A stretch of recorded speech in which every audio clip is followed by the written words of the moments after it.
आपको बताते हैं, सीधे लेकर चलेंगे आपको ग्रेटर नोएडा, जहां सीएम योगी संबोधन कर रहे हैं। और इस देश से भी मैं उनका समय निकालने और इस महत्वपूर्ण कार्यक्रम के लिए अपना आशीर्वाद प्रदान करने के लिए हृदय से धन्यवाद देते हुए अभिनंदन करता हूं। मित्रों, आज एक बहुत महत्वपूर्ण दिन भी है। 48 वर्ष पहले लोकतंत्र के गले को घोटने का प्रयास हुआ था और आज हम सब उसके ठीक इतर एक दूसरे मुद्दे को लेकर के, संस्कृति जैसे मुद्दे को लेकर के आज यहां पर बैठ करके सांस्कृतिक योद्धाओं का सम्मान कर रहे हैं। अनुमान करिए कि 48 वर्ष पहले अगर सचमुच वे लोग सफल हो गए होते तो क्या यह संभव होता कि हम इन सांस्कृतिक योद्धाओं का यहां सम्मान करते और इतनी बड़ी गैदरिंग क्या यहां हो पाती? संभवतः ही कठिन होता है। अभिव्यक्ति की स्वतंत्रता, लेकिन अभिव्यक्ति की स्वतंत्रता के भी कुछ नियम होंगे, उसके भी कुछ बंधन होंगे, उसकी भी कुछ लक्ष्मण रेखाएं होंगी। जैसे व्यक्ति की अपनी पहचान होती है, उसमें अलग गुण होंगे। क्या आवश्यक नहीं कि सारे लोग एक परिवार में अगर 4 भाई हैं तो चारों के अंदर एक समान गुण नहीं होते। कोई किसी एक क्षेत्र में पारंगत होता है, कोई दूसरे क्षेत्र में पारंगत होता है, कोई समाज सेवा में जाना चाहता है, कोई सरकारी सेवा में जाना चाहता है, कोई अपने व्यापार को आगे बढ़ाना चाहता है, कोई किसी अन्य क्षेत्र में जाता है। ऐसे ही समाज के अंदर भी आप देखते होंगे अलग अलग वर्ग हैं, अलग अलग जातियां हैं, अलग अलग मत और पंथ हैं, अलग अलग उपासना विधियां हैं। और ये केवल मनुष्य के अंदर ही नहीं है, जीव जंतुओं में भी है। अलग अलग क्लाइमेटिक जोन में अलग अलग प्रकार के जीव जंतु पाए जाते हैं।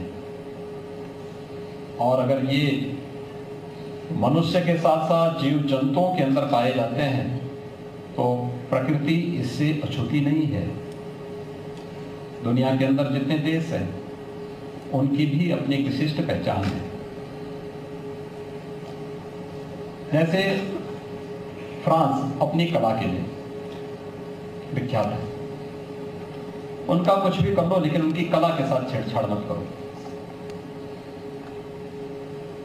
ब्रिटेन है, ब्रिटेन की अपनी पहचान है, वह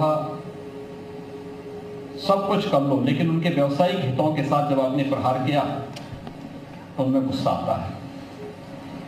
लेकिन दुनिया के अंदर भारत की भी अपनी पहचान है और वह पहचान है कि भारत को एक लंबे समय तक ब्रिटिशर या मुगल आक्रांताओं की हमलों को और बाद में लगभग 200 वर्षों तक ब्रिटिशर की गुलामी को झेलने के लिए मजबूर होना पड़ा था। यहां की जनता तब तक सहती रही जब तक कि उसकी संस्कृति पर सीधे हमला नहीं हो रहा था। याद करिए, अंग्रेजों के खिलाफ पहला हमला और पहला स्वातंत्र समर, जिसे हम प्रथम स्वातंत्र समर कहते हैं, कब हुआ?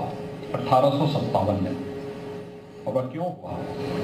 क्योंकि गाय की चर्बी और सूअर की चर्बी से बने हुए कारतूस भारतीय सैनिकों को दे करके उनकी आस्था के साथ, उनकी संस्कृति के साथ सीधे सीधे हमला करने का प्रयास हुआ था। और तब वे सभी सैनिक भड़क उठे थे और फिर एकजुट होकर के पूरे देश के अंदर एक नया आंदोलन खड़ा हुआ था, जो भारत का प्रथम स्वातंत्र समर के रूप में, जिसे वीर सावरकर ने मान्यता दी थी, जो आज भी उस रूप में जाना जाता है।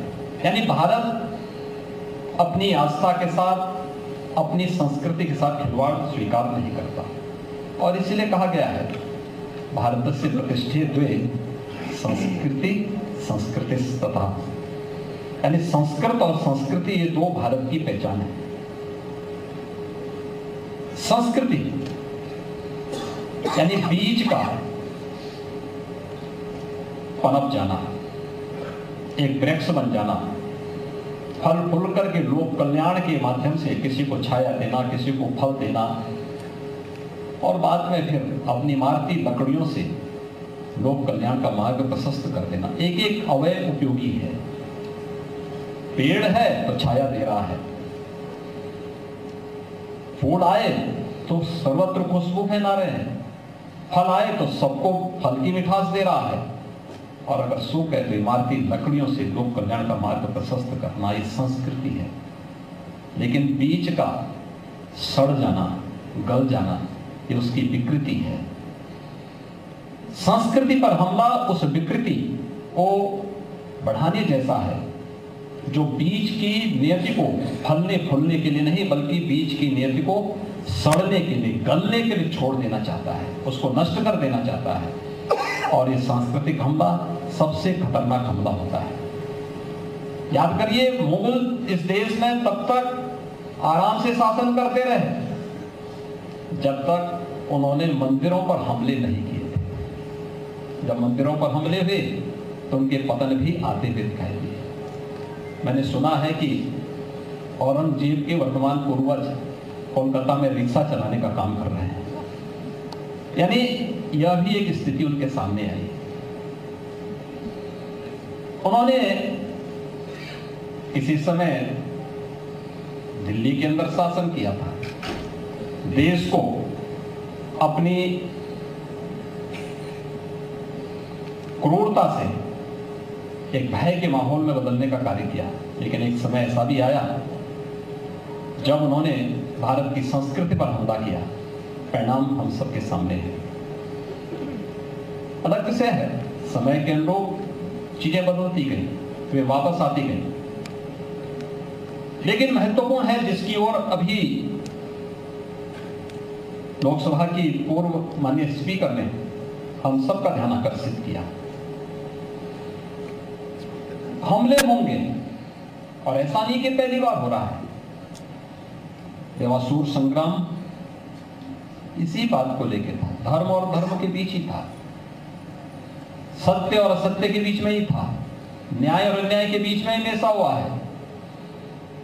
आप चले जाइए देवासुर संग्राम में, चले जाइए राम रावण के युद्ध में, आप चले जाइए महाभारत में, आप आ जाइए। ये लगातार हर कालखंड में, हर युग में ये हुआ है। अच्छे लोग भी होंगे, बुरे भी होंगे, लेकिन अच्छे लोगों को इस पूरे अभियान का हिस्सा बनना और इसके लिए जागरूकता, अत्यंत जागरूक होना आवश्यक है। आज ये हमले अलग अलग माध्यमों से हो रहे हैं, अलग अलग तरीके से हो रहे हैं, अलग अलग प्रकार से हो रहे हैं। एक एवरेज है कि एक आदमी आज के दिन पे अपने स्मार्टफोन का जो उपयोग करता है ना, लगभग अपने अमूल्य समय में से 6 से लेके 8 घंटे का समय वह इसमें खर्च कर देता है। एवरेज 6 से 8 घंटा। अगर इस 6 से 8 घंटे में अगर वह किसी अच्छे कार्य के साथ जुड़ा हुआ है तब तो ठीक बात, किसी एक मिशन के साथ जुड़ा हुआ है, किसी सकारात्मक पहल के साथ जुड़ा है, उसका बिजनेस से और मीडिया से जुड़ा हुआ है, वह किसी शैक्षणिक अभियान के साथ जुड़ा हुआ है, तब तो ठीक है। लेकिन अगर उससे इतर वह केवल दिन भर अपने स्मार्टफोन के साथ ही अपना समय खर्च कर रहा है, तो मुझे लगता है कि ये भी समाज के साथ एक अन्याय है।